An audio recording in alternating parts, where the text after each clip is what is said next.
Right. So first, we need to introduce the concept of the inverse of a function. So again, you've probably heard the term inverse in math before in other contexts, right? Like inverse operation to get a variable by itself. The way we'll define the inverse of a function, the inverse of a function undoes the action of the function.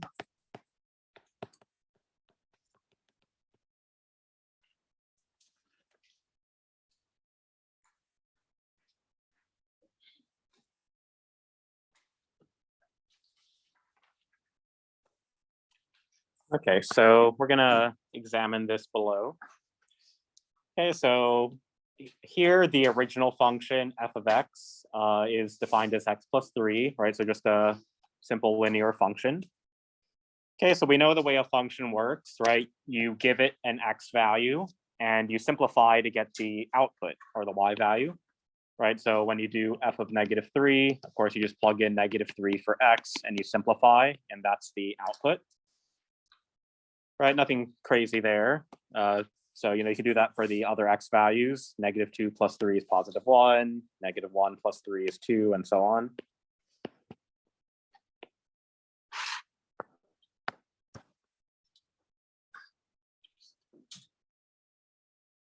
Okay, and then we're going to go ahead and graph this. So, right, each row represents a point. When x is -3, y is 0. So, of course, that means the point -3, 0 is on our graph. Okay, and we can do that with the others.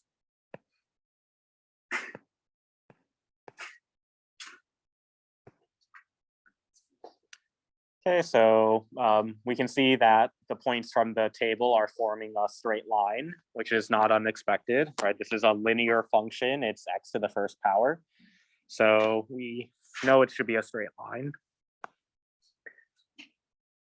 Okay, and then the graph is not just these points though, right? You also could have inputted decimals in between. You could also have inputted -4, -5. So we'll go ahead and draw the line going through these.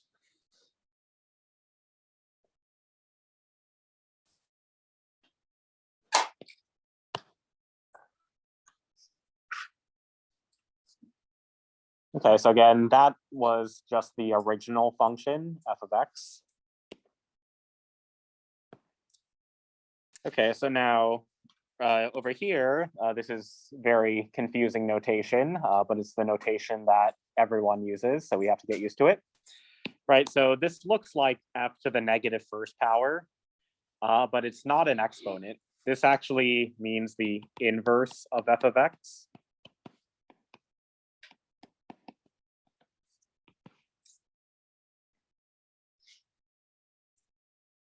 Okay, so again, it does not necessarily have anything to do with a power of -1, even though it sure looks like it. You just need to recognize that when it's in between the function name and the input, it's the inverse. If we wanted f of x to the -1st power, the exponent would go in the top right like normal. So when it's in the middle, that means it's inverse instead. Okay, and again, it doesn't have anything to do with exponents. Okay, so how do we get the values? Again, the definition of an inverse is it undoes the action of the function. Okay, so back over here, the original function, it took an input of -3 and it changed it into a 0. So the inverse is going to undo that. It's going to take that 0 that we were given, and it's going to give you back the original -3. Okay, so again, original function turned a -3 into a 0. Inverse undoes that. It takes the 0 and gives you back the -3. Okay, same thing for the next row. The original function took a -2 input and outputted 1. So your inverse will take that 1 and give you back the -2 that created it. Okay, so we can do this for all of the rest of the rows.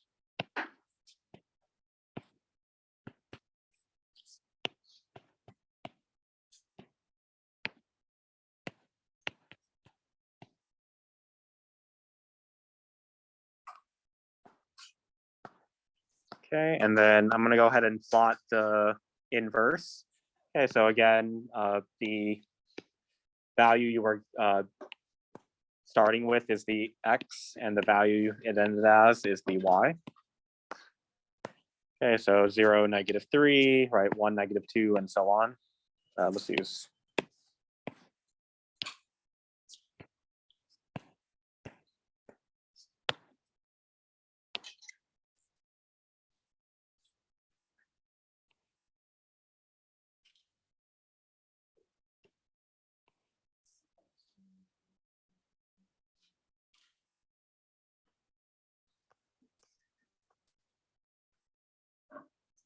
Okay, so let me label. The original function, again, is f of x, the normal notation we've used many times. And the new function is the inverse of f of x. So again, it looks like that. All right, you don't want to say like f to the -1x or anything. That's not mathematically correct. You just got to say inverse of f of x.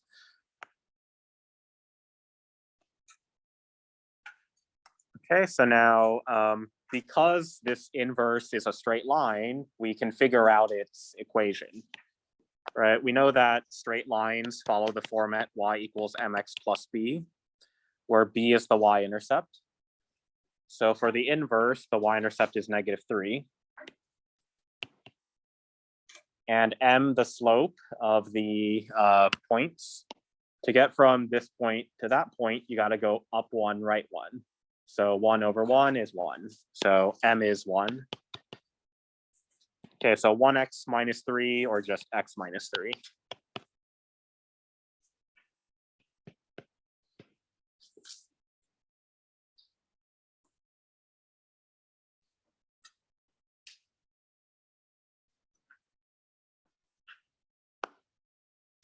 Okay, so any questions? Yes.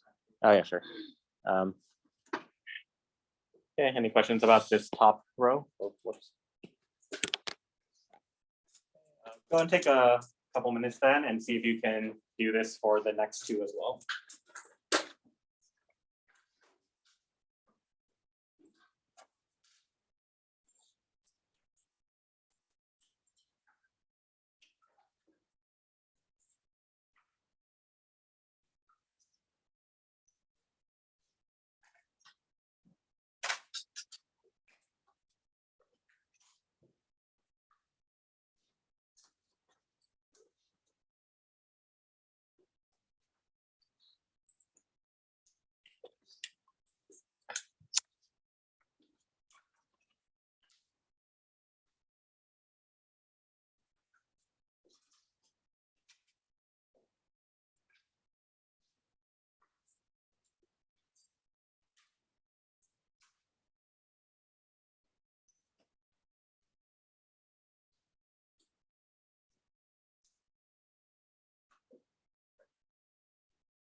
You want to start with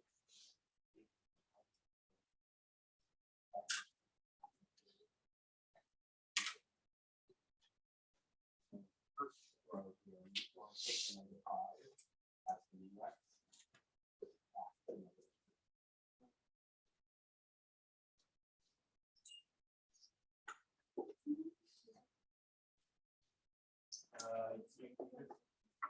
Yeah, you wrote the value. So I'm giving you the x value. So we plug in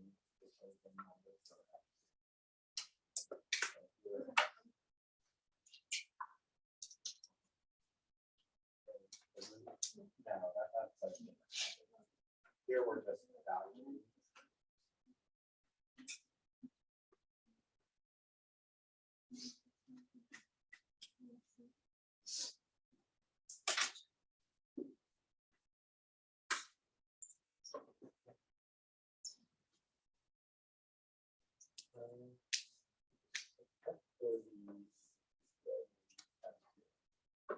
Because we're not solving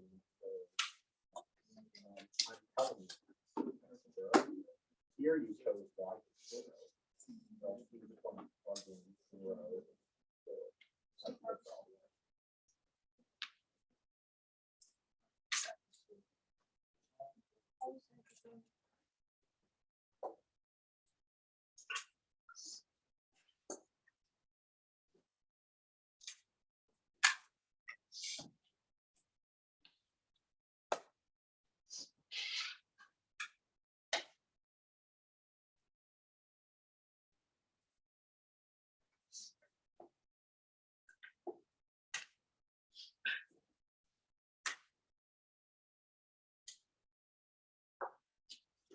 So if you finish, go ahead and read the 2 questions at the bottom and see if you can figure out those answers.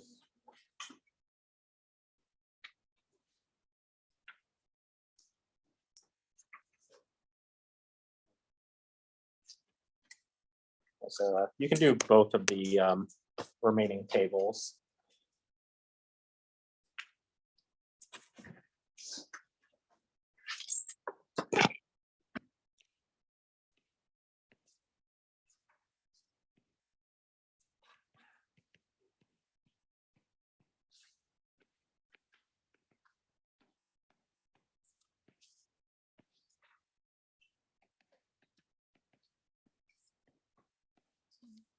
What the function brings. Sorry, what? Like some of them got the function. Oh, yes. And some were struggling. Okay. I'm like, oh, great. That's good.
All right, so I went ahead and filled out the tables and the graphs. Okay, so it's not the main purpose of today, so I'll just quickly go through getting the equation again. So here again, the inverse is a straight line, so we know it's got to fit the y equals mx plus b format. Here, the b value is not 100% clear, right? It's in between the -1 and 0, right? You might assume it's -1/2, but it might not be clear. So if you're not sure, you could do it differently. The m value is clear, right? It's clearly up 1 over 2, so 1/2. Okay, again, if you can't get the b value directly from the graph, what you could do is plug in a different point, right? So you pick any point on the line. I'll just choose, oh, that's not what I wanted. So this point here, right? This point is 3, 1.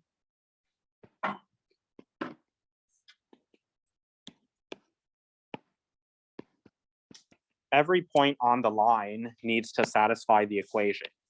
Okay, so plug in 3 for x and 1 for y. And that should allow us to solve for b.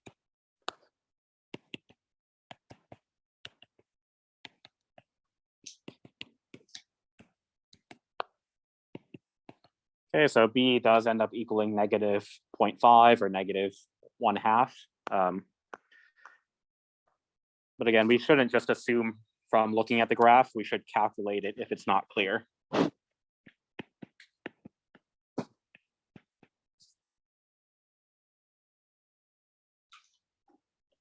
Okay, so we could do a similar thing for the last one.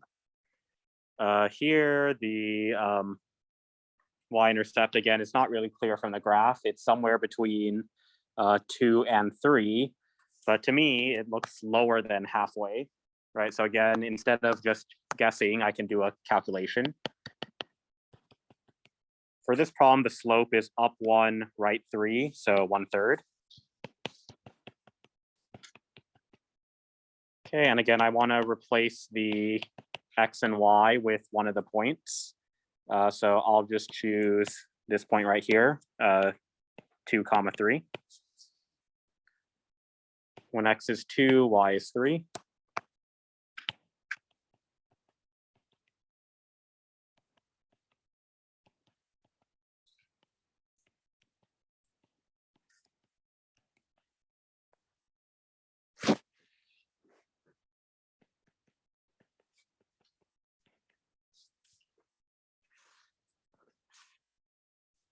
Okay, so again, this is not the main focus of today's lesson, coming up with the equations of linear functions. That's something you've done before. But any questions on what we've done up to here?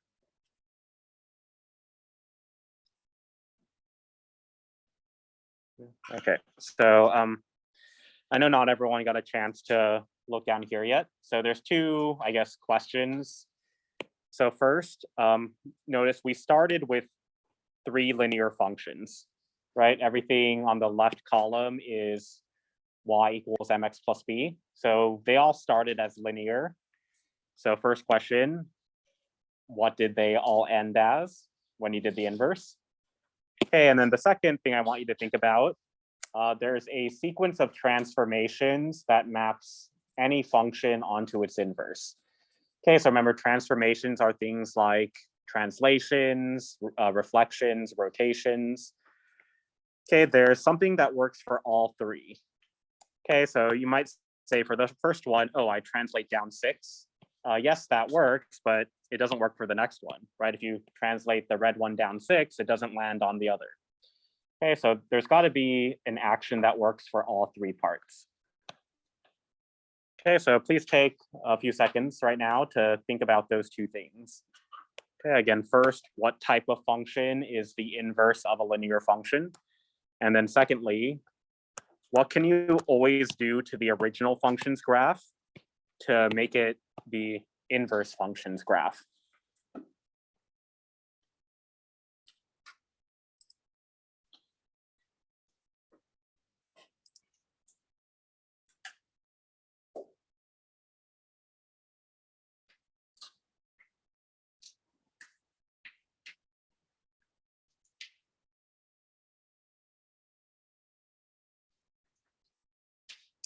All right, go ahead and share any ideas you have with a neighbor about those 2 questions.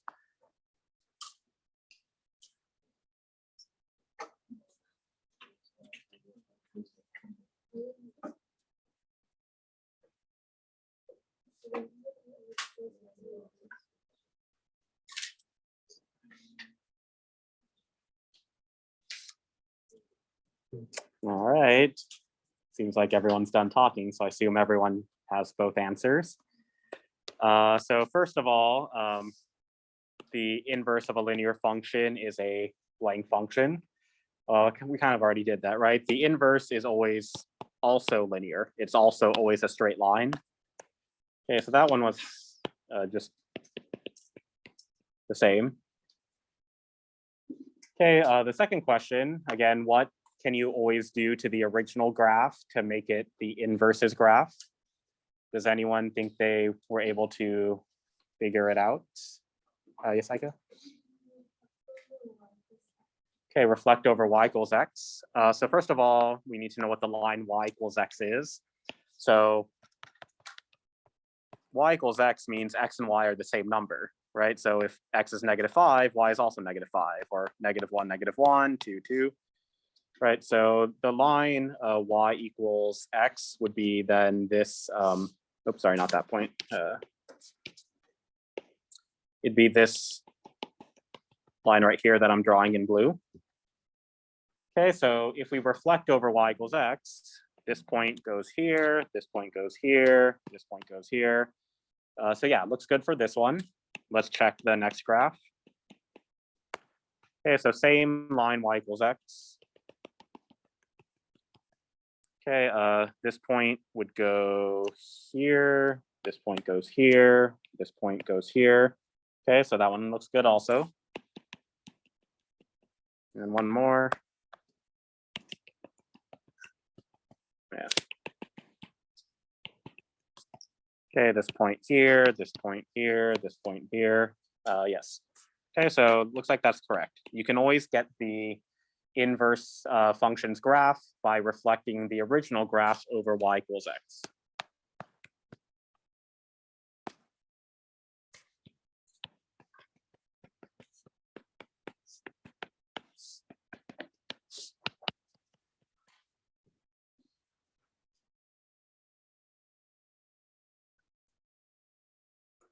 Okay, so please keep in mind, on this front page, we only started with linear functions. So the patterns we learned here, some may stay true, but some may change if we do other types of functions. Okay, so let's go ahead and try another type of function. Let's look at the next page. Okay, so this time we're going to work with a quadratic, right? X squared, not linear anymore. X is now to the second power. Okay, so start the same way as usual, right? You need to evaluate each of the x values. Just a quick warning, those of you who like to use calculators. Again, when x is getting squared, the whole x is getting squared. So if x is negative, you need to put it in parentheses before squaring it.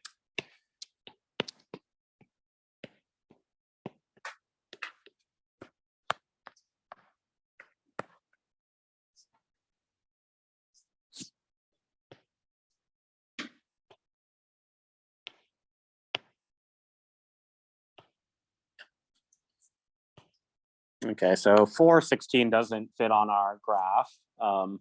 So nothing bigger will either. We could also go backward one more, right, and do -3, 9.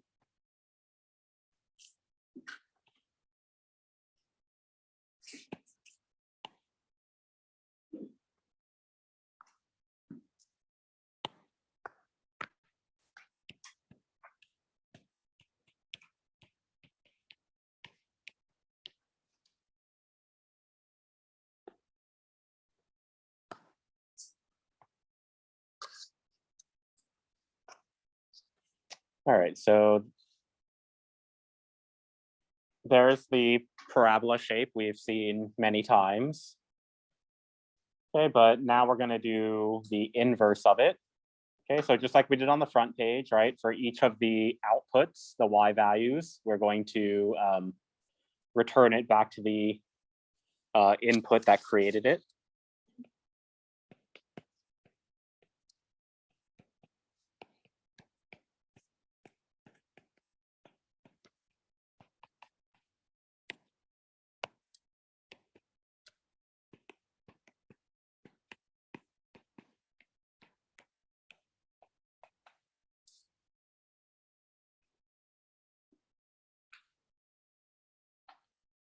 Okay, so let's go ahead and graph the inverse now.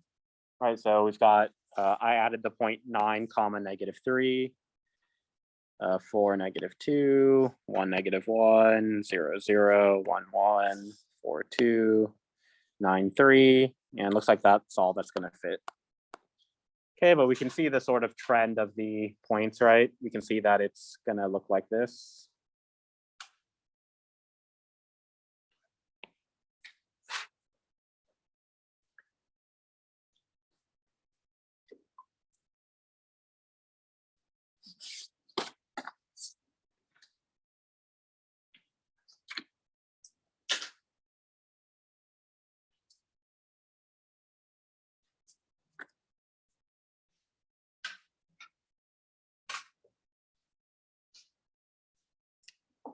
All right, so what, if anything, changed from the front page? So again, on the front page, the type of function we started with, its inverse is still that type of function, right? We started with linear, its inverse is also linear. And we also saw that the graph was always a reflection over y equals x.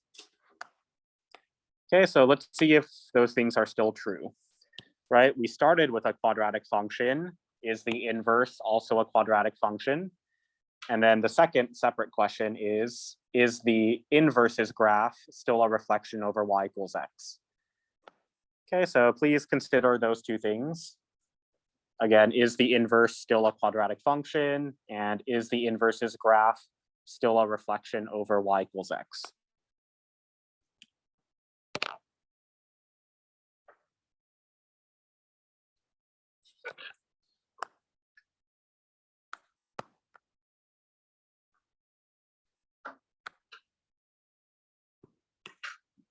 Okay, so again, why don't you go ahead and chat with a neighbor, see what you agree on for those two things.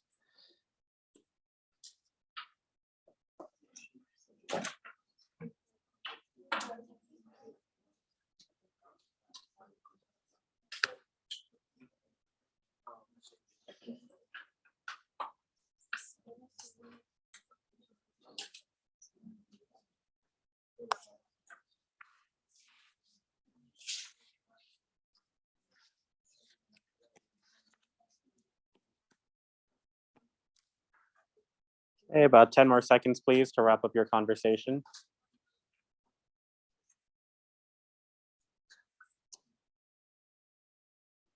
All right, so first thing I asked you, we started with a quadratic function. Is the inverse also a quadratic function? Any thoughts on that?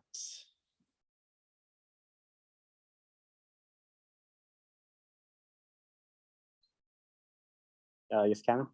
It's not, Okay, can you give a reason? because for every input, there's like 2 outputs. Okay, so good. We don't want to focus on just the quadratic part of the statement. We said quadratic function. So Cameron brought back the definition of a function, which is that in order to be a function, every input can only have one output. On the original page, that was true, right? The input of 2 can only lead to 3. It only has one output. But over here, the input of, let's say 4, can lead to 2 different outputs.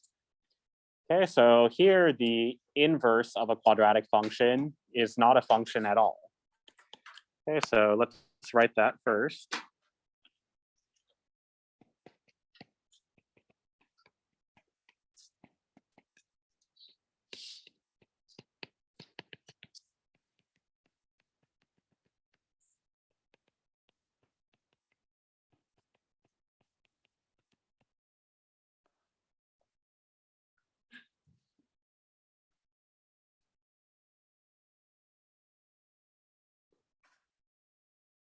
Okay, so that's something we're going to want to try to figure out, right? How come this time the inverse wasn't a function when on the front page they all were? Okay, but first, the other thing I asked you, is the inverse still a reflection over y equals x? So let's just look at that visually. Okay, so this point, goes here, this point goes here, this point goes here, this point goes here. So yes, the graph is still a reflection over y equals x.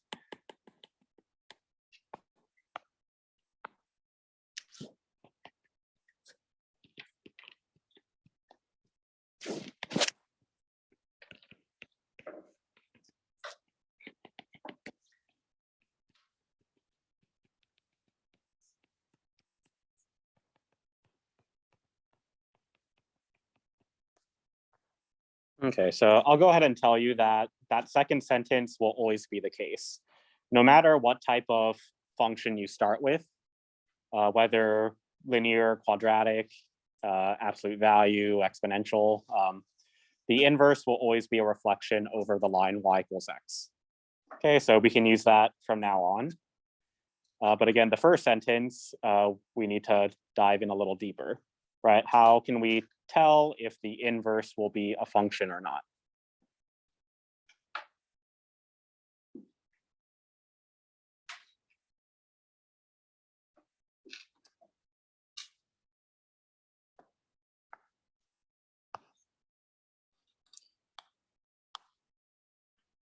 Okay, so to understand the reason the inverse was not a function this time, we should look back at the original table.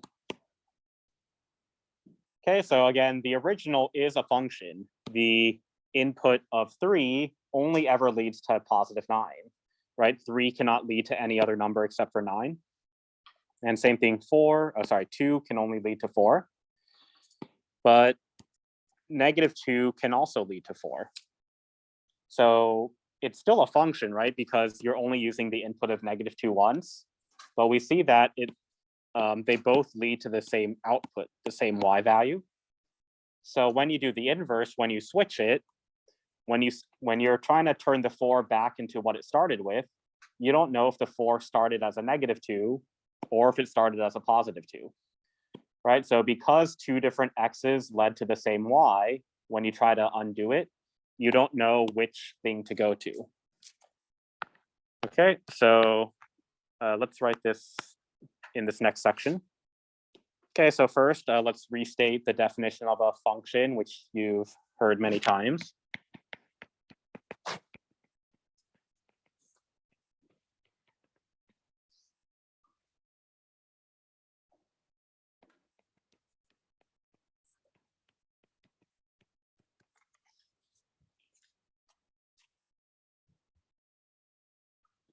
Okay, so again, when every x can only lead to one y, that's what makes it a function. Okay, but as we saw, not all functions have inverses that are functions. So we want to define a specific type of function. Okay, and that's called a one-to-one function. So one-to-one function is sort of a short way of saying one x leads to one y. So what makes it one-to-one is the reverse.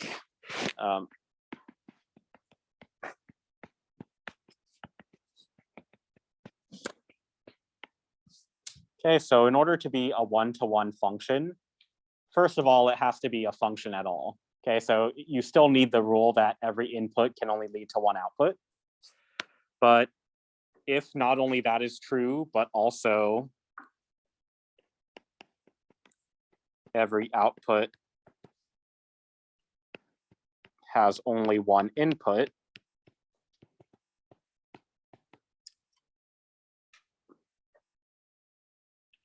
I guess that's not grammatically correct. That makes it one-to-one.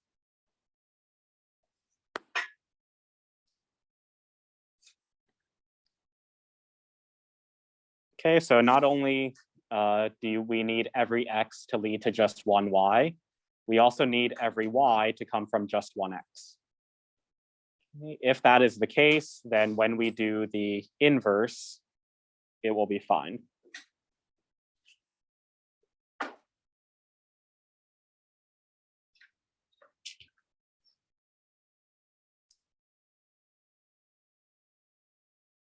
Okay, so if I can go back up here for a second. all right off to the side. So this is a function. Again, whatever x you pick, it only leads to one y. However, because the y value of, let's just say 4 can come from two different x values, it's not one-to-one.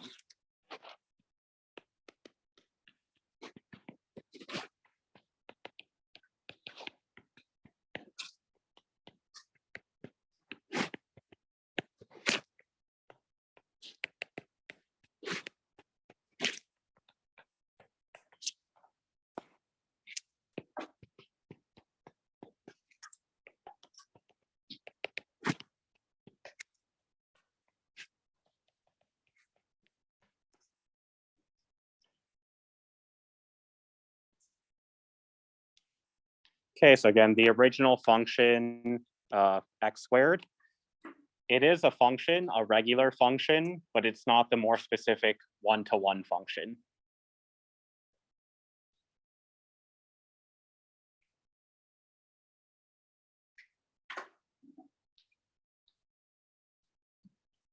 Okay, so on the front page here, this is one-to-one because the y value of 4 can only come from the x value of 1, right? There's no other x value that you can plug in and get a y value of 4.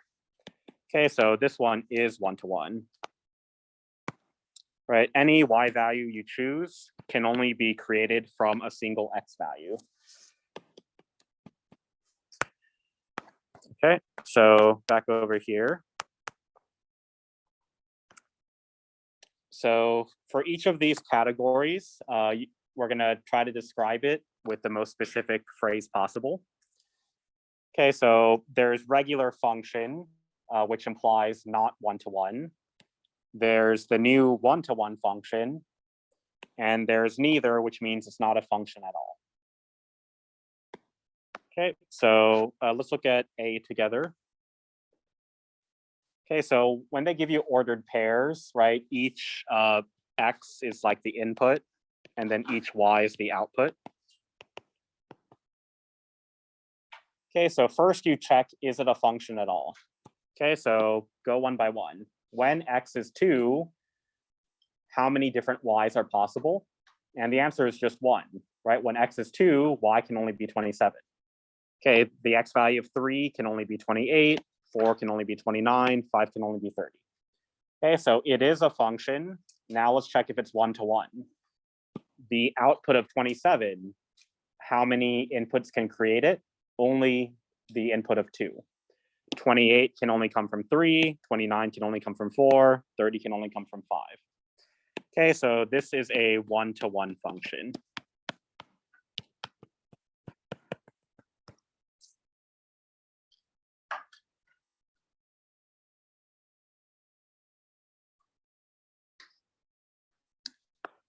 Okay, now let's look at part B. Again, first you check, is it a function at all? The input of 11 can only lead to 14. 12 can only lead to 14. 16 can only lead to 7. 18 can only lead to 3. Okay, so it is a function. Now is it one-to-one? And this time the answer is no. The output of 14 can either come from 11 or 12. Right, so it's still a regular function, but it's not a one-to-one function. Okay, so we'll just call it function. Again, for this type of problem, when you say just function, we're implying not one-to-one. Okay, so now how do you do this when they don't give you points, when they give you like an equation instead? Okay, so part C, y equals absolute value of x plus 1. You could always make a table, right? You could pick your own x values and calculate the y.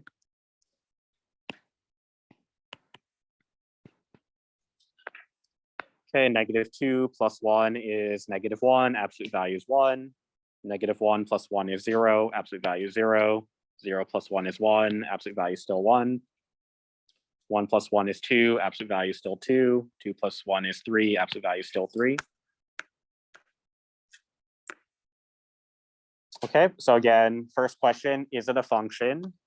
yes, because the input of -2 can only lead to 1. However, is it 1-to-1? And the answer is no. The y value of 1 can occur for either -2 or for 0. Okay, so again, it's just a regular function.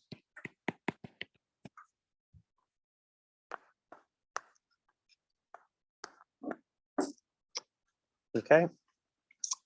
So I'm gonna give you a few minutes to try out the rest of this section. Again, if you need to, you can just make your own table of values. So go and try it out. As always, you're welcome to discuss with a neighbor or raise your hand.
So wherever you're at, go ahead and compare with a neighbor with what you have so far and see if there's any disagreement.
All right, so real fast, I noticed a lot of people having trouble with part F.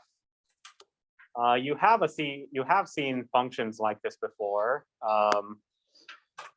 In whatever math 2 you took, you should have seen this, right? Sometimes you see it more like this. I don't know. Let's just say. Would anyone like to remind us what type of shape this creates.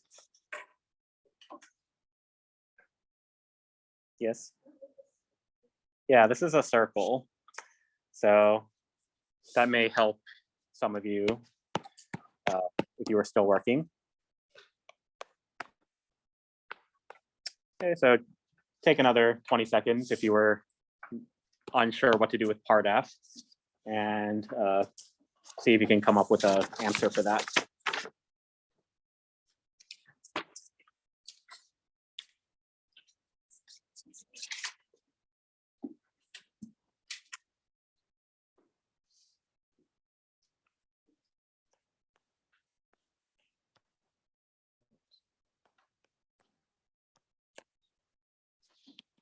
All right, so part D, this one I was impressed by how many people saw what to do, because usually it's a little tricky, right? Remembering what the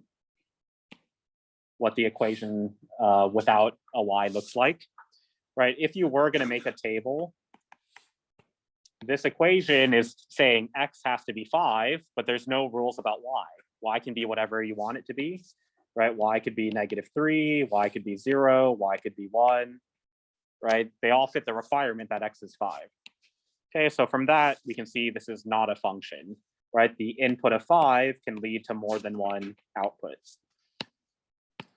Okay, so it's not a function, right? It's neither. E, so here, again, if you were to make a table, again, whatever x you pick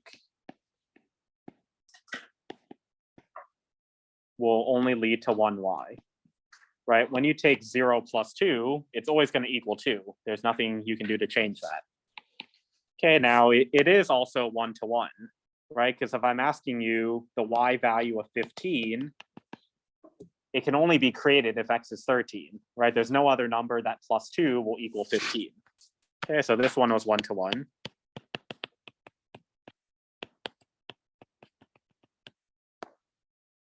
Okay, letter F, right? This is the one we were discussing.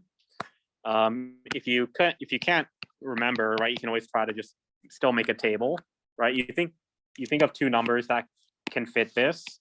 Well, I know 49 is 7 squared, right? So it could be 0 squared plus 7 squared. It could also be 7 squared plus 0 squared. Or it could be 0 squared times -7 squared, right? Because 0 squared plus -7 squared does equal 49.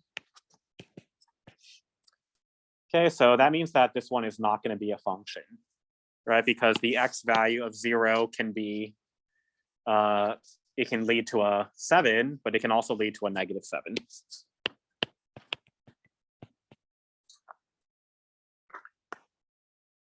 Okay, here you were given points. Okay, so there's not that many. The x value of 2 always leads to 9, 4 always leads to 5, 11 always leads to 5. So it is a function. But now, is it 1-to-1? No. If I tell you I'm looking at a point where the y value is 5, you don't know which one I'm looking at, right? Because there's two different x values which both lead to the same y value. Okay, so this one's just a regular function. Okay, and then lastly over here, so the graph is this part. So is it a function? Yes, the x value of 1 is always y0. The x value of, I don't know, 1.4 is always here, right? The x value of 0 is always -1. Okay, now is it a 1-to-1 function? Yes, because if I tell you I'm looking at the point where y is 1, you know I'm looking right here, right? There's no other point with a y of 1. Or if I tell you I'm looking where y is -1, you know I'm looking right here. Okay, so this one's 1-to-1.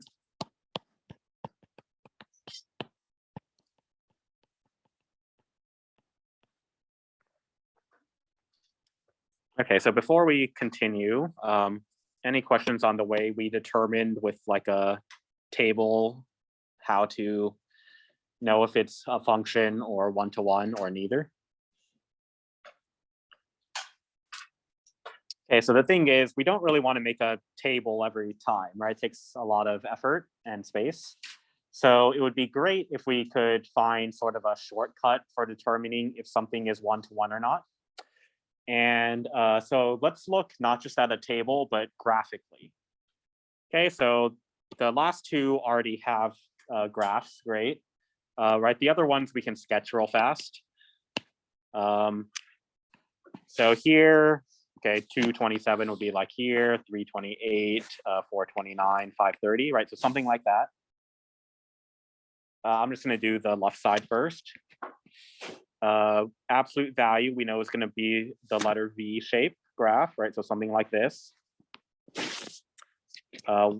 Y equals X plus 2, we know that's a straight line crossing through the y-intercept of 2. G is already graphed.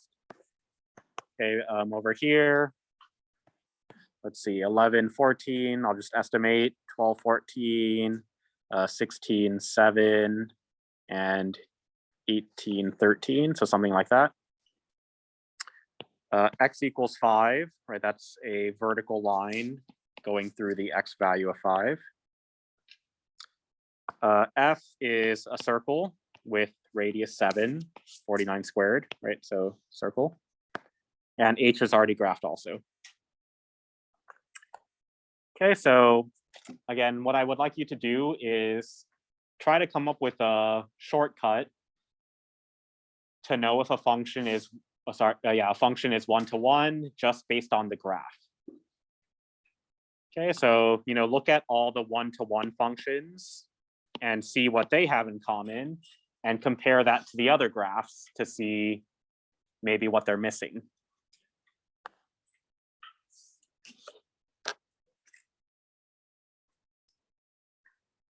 Okay, again, we're looking for a shortcut to know if a graph is one-to-one.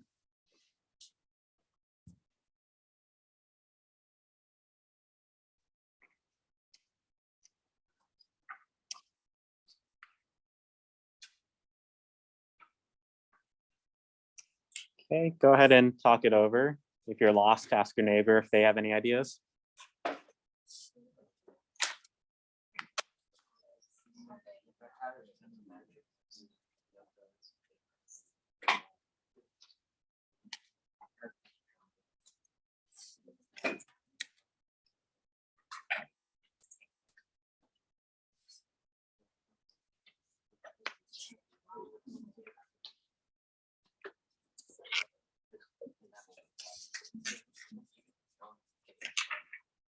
All right, thank you all for discussing.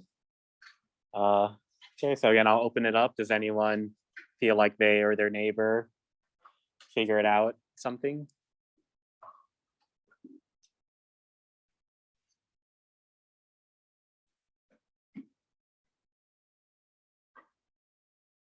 No? So if I were to give you something that looks like, I don't know, this. Right, would this be one-to-one? Okay, some of you are shaking your head no, which is correct. This is not one-to-one. How do we know that?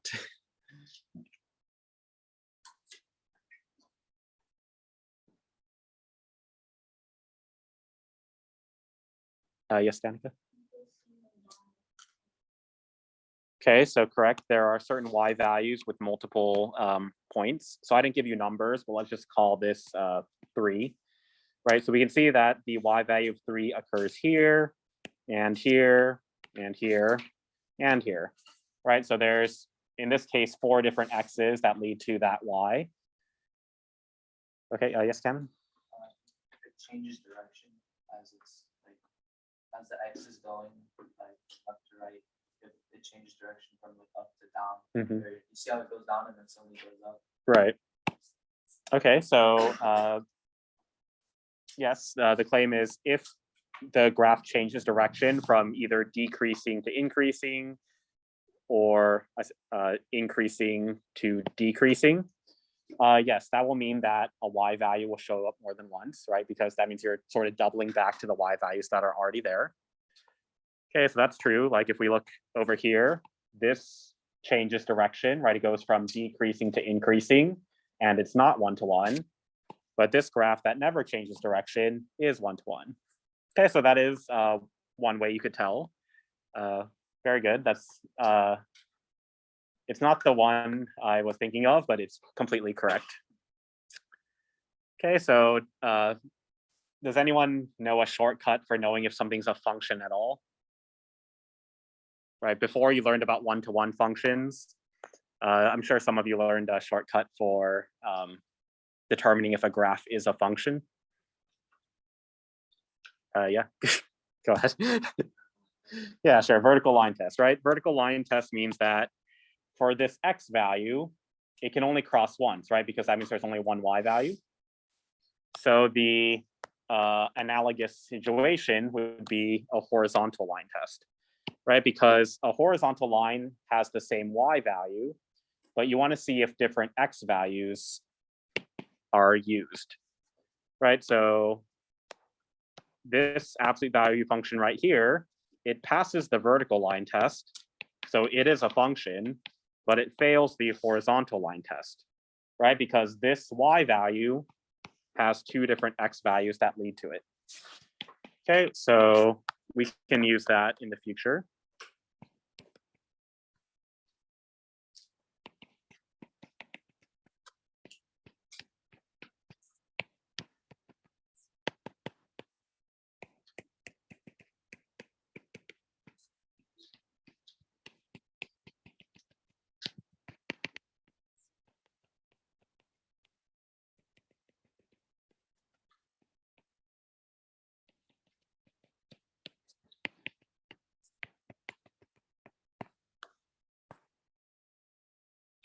Okay, so now you can't do the horizontal line test only.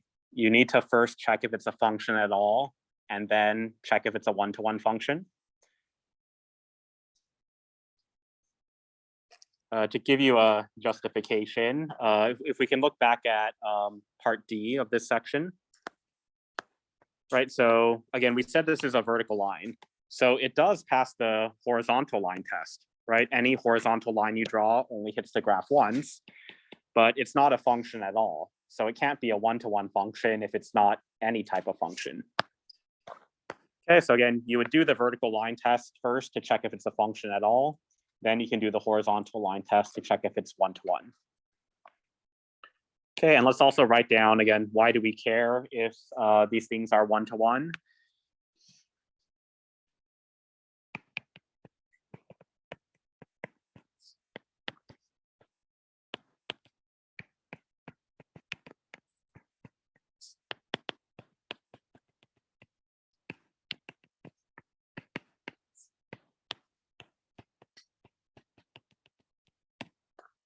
Okay, so it's useful to know if things are one-to-one functions because that means their inverse will be a function.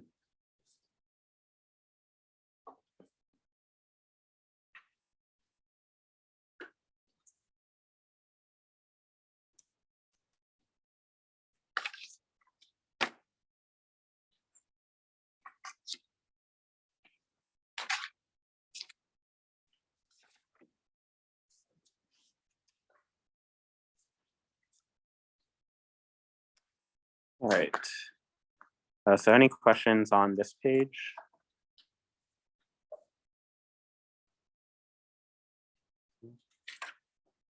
All right, so our last topic for today is learning how to come up with the equation of the inverse. So we sort of did this on the front page, but it was a very painful process, right? Like when I give you this function, what we did was we made a table, we did the inverses table, we graphed the inverse, and then we calculated the inverses equation, right? That was a lot of steps. Okay, so a way that we can use is based on the tables.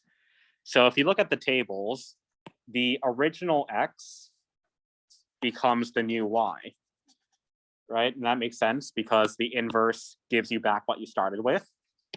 But also the original y's become the new x's, right? So the inverse has the x and y switched from the original. Okay, so again, we literally just switch x and y to get to the inverse. Okay, so we can do that algebraically also. Okay, so over on that third page, let's write down the steps at the top. Okay, so first step.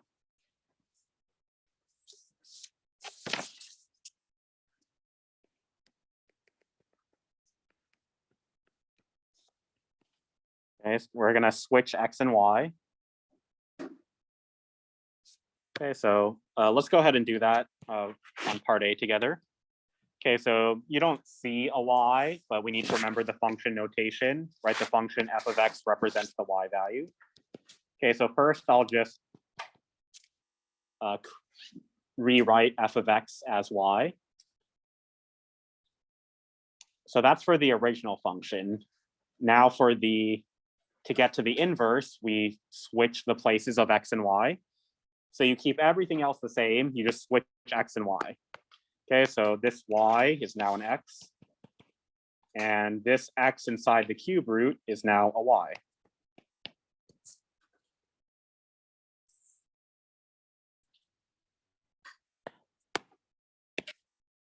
Okay, second step.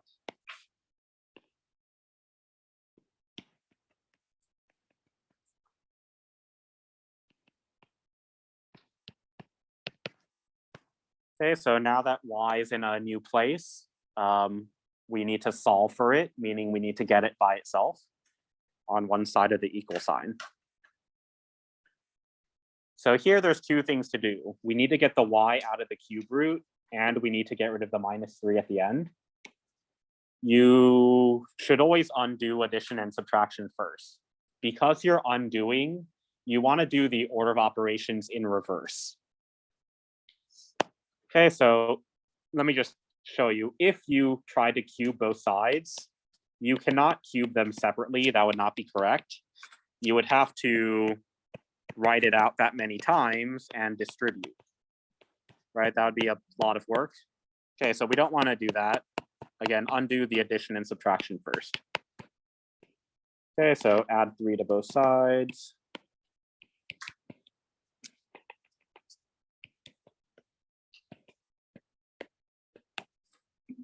Okay, and now that the radical is isolated, now we can go ahead and undo it with the correct exponent. So again, opposite of cube root is cube. So do both sides to the third power.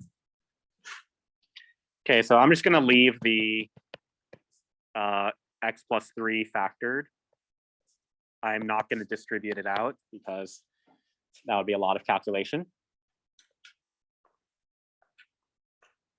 Okay, and then lastly,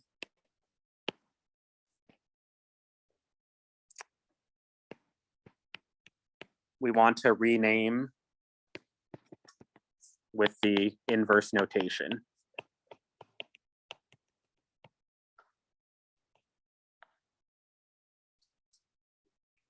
Okay, so in order to show that this is the inverse and not the original function, again, the way we write the inverse is like this.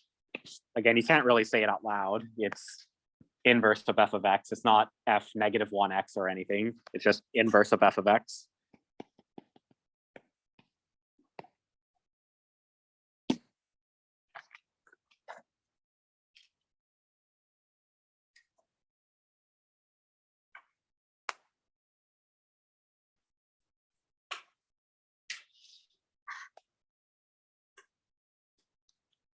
Okay, so any questions? All right, go ahead and try the other 3 in this section. Okay, and then afterwards, I'm going to randomly ask a few people to share. So make sure if you're stuck, you're asking for help, whether from me or from a neighbor.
So just remember, our goal is to get y equals, right? So you want a single y. You don't want to be creating multiple y terms.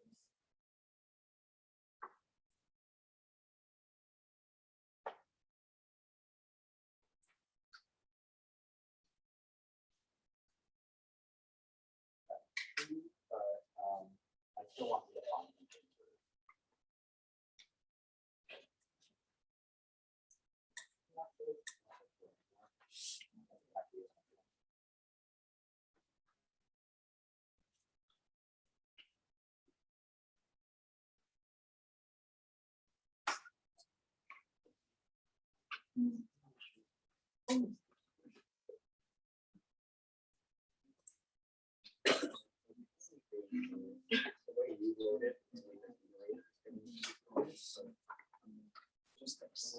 Yeah.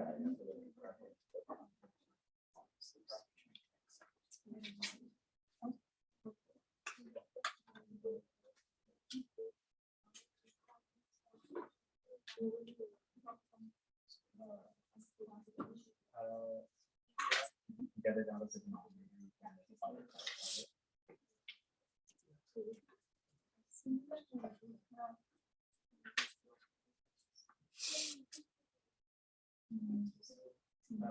Yeah, I'll get you to get it out of the denominator. Right.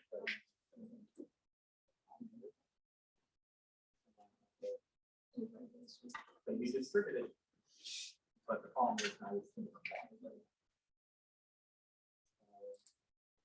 You would prefer to have one y term. Maybe find out.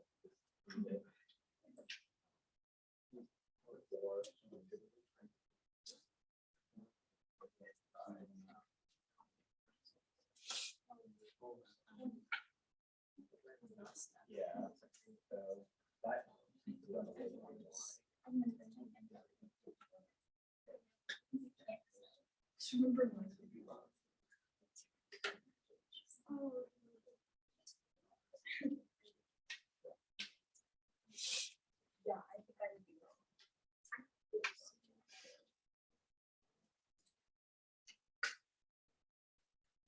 Oh, sorry, you can't multiply by one because one is not the denominator. You have to multiply by y. Multiply by the denominator. Yeah, but we don't want one over y. We want y. So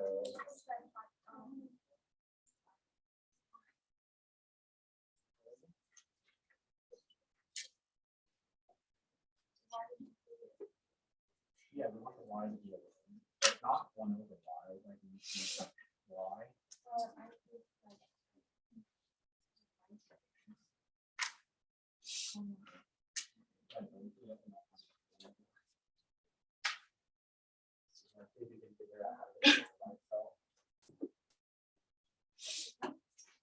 If you haven't already, again, maybe check the later.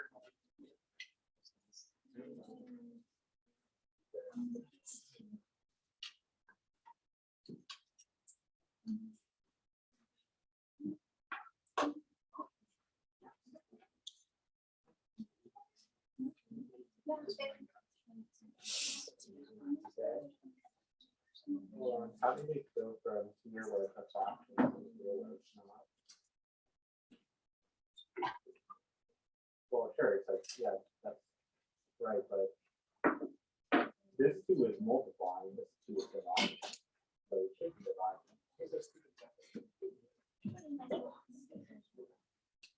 Yeah.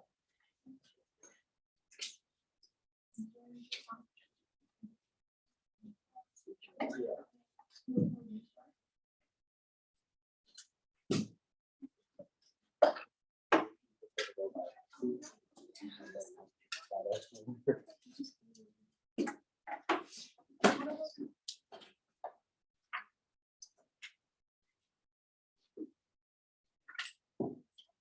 Okay, so 30 seconds, then we'll go over this. Again, I'm going to be using the cards to randomly pick people, so make sure you're ready.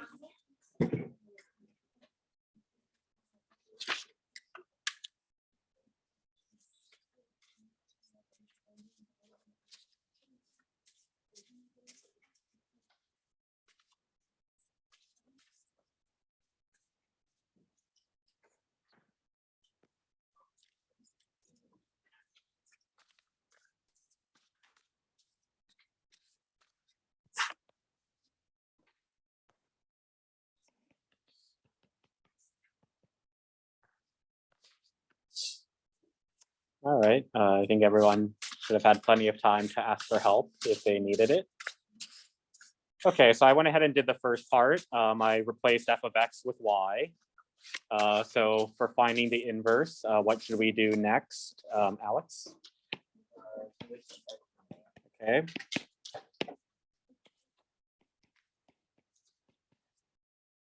Okay, what do you want to do from here, Brendan?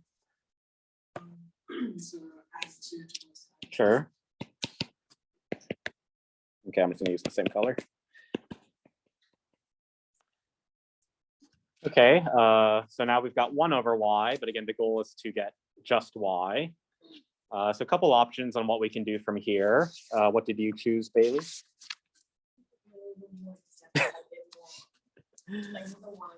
Okay, can Nicole help us out? Okay, sure. To get it out of the denominator, we can multiply both sides by y. Okay, so now keep in mind the y multiplies the entire left side, right? So that's why I put parentheses. Okay, so now from here, some of you, I'm guessing, distributed it out. So while mathematically correct, that is not that useful because again, our goal is to get a single y. We don't want to have 2 separate y terms. Okay, so let me go back over here and just leave it undistributed. Okay, Nicole, go ahead and finish up from here. What did you do after?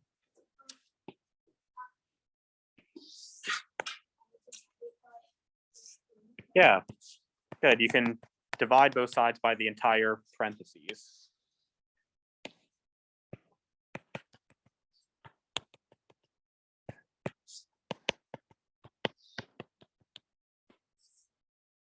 Okay, and then lastly, I'll rename it with the inverse notation.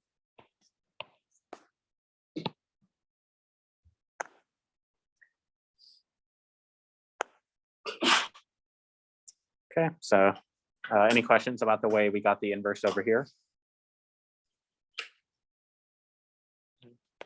Okay, over here, so again, I'll do the first couple things. So first we switch x and y.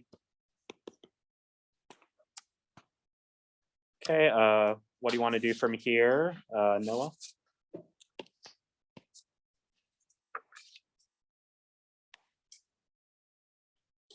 Noah? Oh.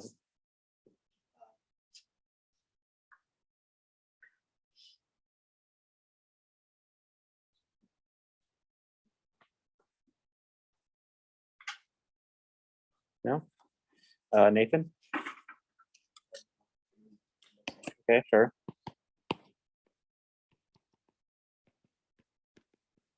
Okay, what do you want to do from here, Jeremiah?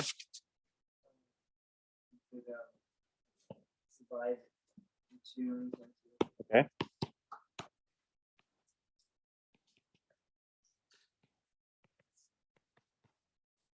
Okay, and Daryl? Okay, cube root of both sides.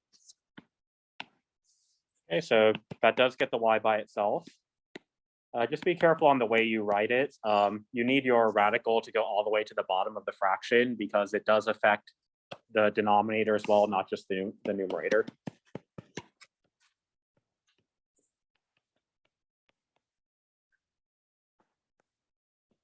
Okay, so never mind. We'll talk about that another day. Okay, last one. Okay, so again, switch x and y. What do you want to do first, Danica?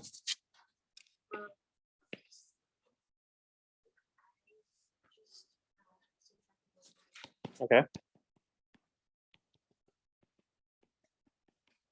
And from here, let's see. Okay, divide both sides by -4.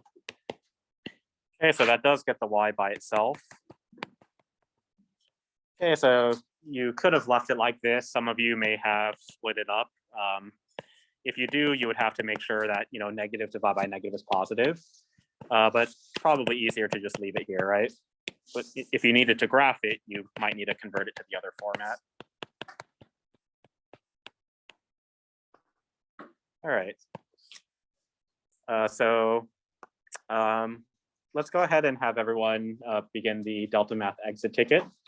Okay, don't worry about the bottom section. Go ahead and switch over to the exit ticket.